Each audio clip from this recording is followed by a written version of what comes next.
আমরা আমাদের কম্পিউটার অথবা হাতের স্মার্টফোন থেকে যেকোনো একটি ব্রাউজার ওপেন করব।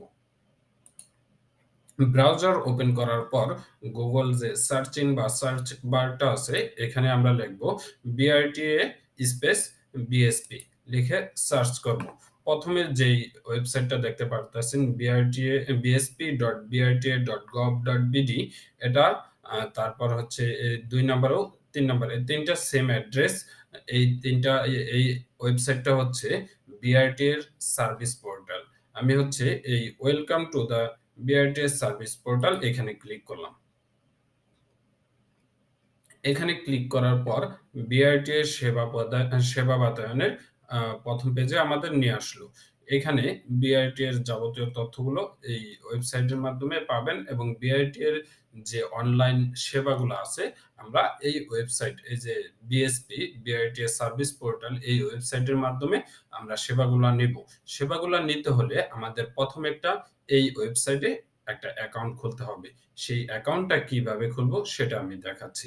মাউস স্ক্রল করে আমি উপরে চলে আসলাম। উপরে চলে আসার পর এই যে আমার মাউস পয়েন্টার দেখতে পাচ্ছেন এখানে লেখা আছে প্রবেশ করুন।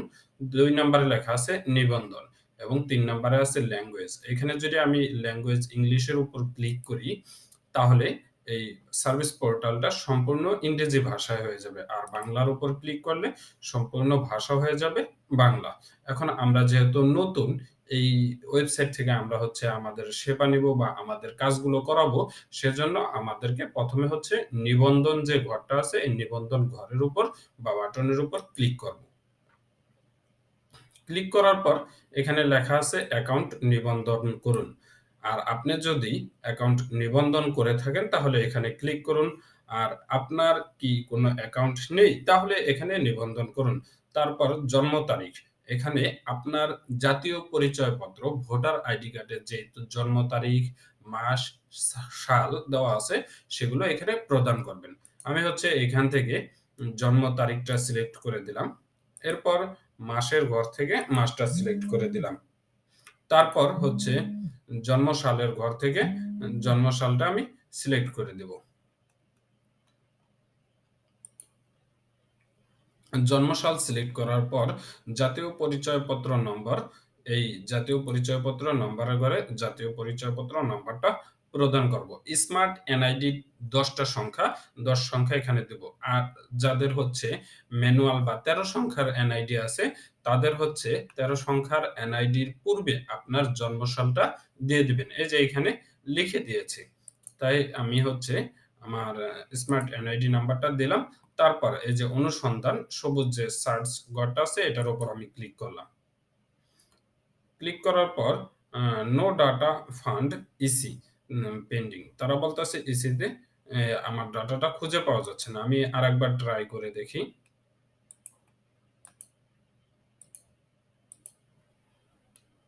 ওকে, দিলাম। এইখান থেকে আবার অনুসন্ধানে ক্লিক করলাম। অনুসন্ধানে ক্লিক করার পর দেখতে পাচ্ছেন আপনার কোনো অ্যাকাউন্ট নেই। তারপর এই যে গ্রাহকের নাম ১ নম্বরে দিয়ে দিয়েছে কি গ্রাহকের নাম। আপনার জাতীয় পরিচয়পত্রে যেভাবে নাম দেওয়া আছে সেই নামটা। তারপর হচ্ছে জন্ম তারিখ। তারপর হচ্ছে জাতীয় পরিচয়পত্র নাম্বারটা চলে আসছে। এরপর আমরা মোবাইল নাম্বারের ঘর থেকে একটি সচল নাম্বার দিব, যেই নাম্বারে যেকোনো সময় আমাদের অ্যাকাউন্টের সমস্যা হলে ওটিপি কোড দিয়ে আমরা এটা সংশোধন করতে পারবো। সেরকম একটি সচল নাম্বার এখানে প্রদান করব। আমি একটি সচল নাম্বার দিতেছি।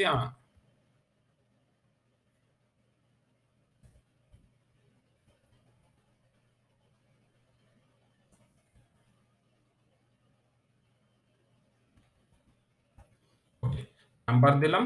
তারপর এইখানে হচ্ছে একটি এই যে নাম্বারটা দেওয়ার পর বলতেছে দিস নাম্বার ইজ অ্যাভেলেবল। এই নাম্বারটা যদি ব্যবহার করা থাকে তাহলে আনঅ্যাভেলেবল লেখা থাকবে। তারপর এখানে স্টার সাইন দেওয়া আছে, একটি ইমেল আইডি দিতে হবে। অবশ্যই আমি একটি ইমেল আইডি সংযুক্ত করব। এখান থেকে আমি হচ্ছে আমার ইমেল আইডিটি এখান থেকে কপি করে নিলাম। কপি, কপি করে নিলাম। তারপর হচ্ছে এখানে ইমেল আইডিটি প্রদান করলাম। তারপর এখানে পাশে ক্লিক করলে দেখা ইস এভেইলেবল। যদি এই ইমেইলটা ব্যবহার করা হয়ে থাকে তাহলে আনএভেইলেবল লেখা থাকবে। তারপর এখানে একটা পাসওয়ার্ড প্রদান করব।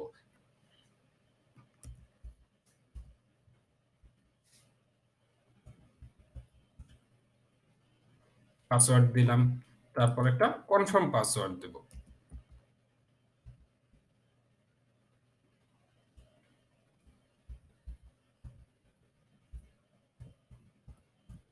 দিলাম কনফার্ম পাসওয়ার্ড।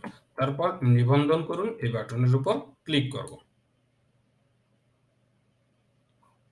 এখান থেকে আপনি চাইলে আপনার কম্পিউটারে এটা সেভ করে রাখতে পারেন, না চাইলে নেভার দিয়ে দেন। আমি সেভ করতে চাচ্ছি না, তাই এখানে বলছে account create successfully, please check your email and follow instruction your account active your account. মানে এখানে আমাদেরকে বলতেছে আমাদের অ্যাকাউন্ট সাকসেসফুলি ক্রিয়েট হয়ে গেছে, খোলা হয়ে গেছে। এখন আমাদের ইমেইলে তারা একটা ইনস্ট্রাকশন পাঠাইছে, সেই ইনস্ট্রাকশন ফলো করে আমাদের অ্যাকাউন্টটা অ্যাক্টিভ করতে বলতেছে। এখন আমরা হচ্ছে এখানে হোমে চলে যাব। হোমে চলে আসলাম।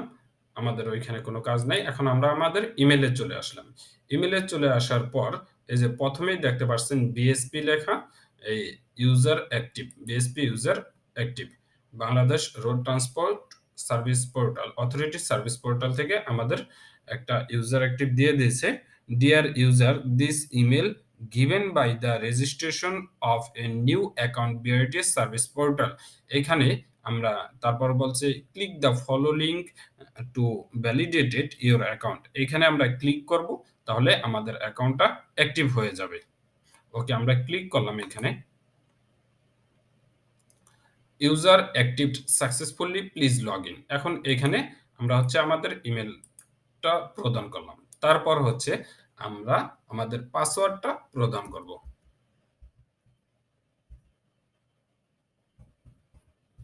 পাসওয়ার্ড প্রদান করলাম, তারপর লগইন বাটনে ক্লিক করলাম।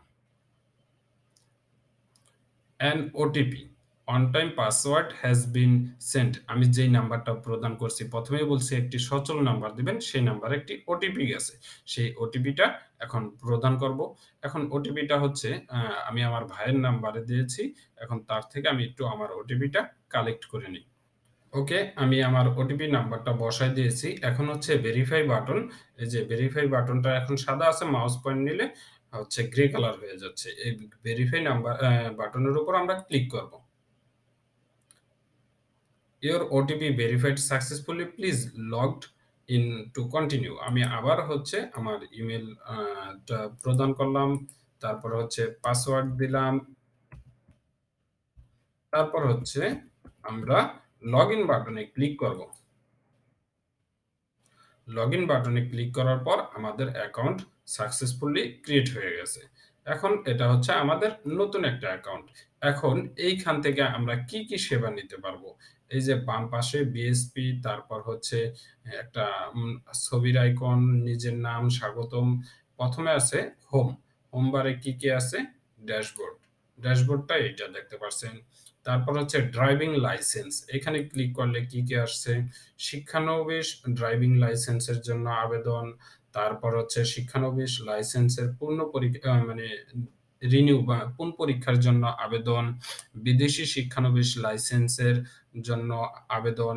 তারপর বিদেশি শিক্ষানবিশ লাইসেন্সের পুনঃপরীক্ষার জন্য আবেদন এবং শিক্ষানবিশ লাইসেন্স ভেরিফিকেশন। আমরা যে লাইসেন্স লার্নার ড্রাইভিং লাইসেন্সটা করব সেটা ভেরিফাই করতে পারবো। তারপর হচ্ছে মোটরযানের নিবন্ধন। এখান থেকে আমরা মোটরযান সংযুক্ত করুন অথবা মোটরযান নিবন্ধন করতে পারবো। মানে ১ম টা হচ্ছে আমার মোটরযান নিবন্ধন হয়ে গেছে, রেজিস্ট্রেশন কমপ্লিট। এখান থেকে আমি সংযুক্ত করতে পারবো। আর ২ নাম্বারটা হচ্ছে আমার মোটরসাইকেলের বা গাড়ির রেজিস্ট্রেশন করব। এই ২ নাম্বারে ক্লিক করে আমি রেজিস্ট্রেশন করতে পারবো। তারপর হচ্ছে রাইড শেয়ারিং। রাইড শেয়ারিং করলে আপনি বিআরটিএ থেকে রাইড শেয়ারিং এর একটি নিবন্ধন করে অনুমোদন নিয়ে নিতে পারেন। তারপর হচ্ছে ৩ নাম্বার এইখানে আছে অ্যাপয়েন্টমেন্ট। যারা হচ্ছে গাড়ির ফিটনেস এর জন্য অ্যাপয়েন্টমেন্ট নেন, তারা হচ্ছে এখানে ক্লিক করে অ্যাপয়েন্টমেন্ট নিতে পারেন এবং বিভিন্ন সেবার ফি এখানে ক্লিক করে আপনি আপনি বিভিন্ন সেবার ফি জানতে পারবেন। নিবন্ধিত মোটর যানের বিভিন্ন ফি আপনার যে নিবন্ধন করছেন মানে যে মোটরযানটা রেজিস্ট্রেশন করেছেন তার কোনো ফি ডিউ থাকলে এখানে ক্লিক করে আপনি যাচাই করে নিতে পারেন। তারপর হচ্ছে মোটরযান নিবন্ধন সংক্রান্ত মানে নতুন একটি মোটরযান আপনি রেজিস্ট্রেশন করবেন, তার ফি কেমন হবে এখানে ক্লিক করে জেনে নিতে পারেন। লাইসেন্সের ফিটা কিরকম হতে পারে এখান থেকে জেনে নিতে পারেন। আর এটা হলো ফি পরিশোধের বিবরণ।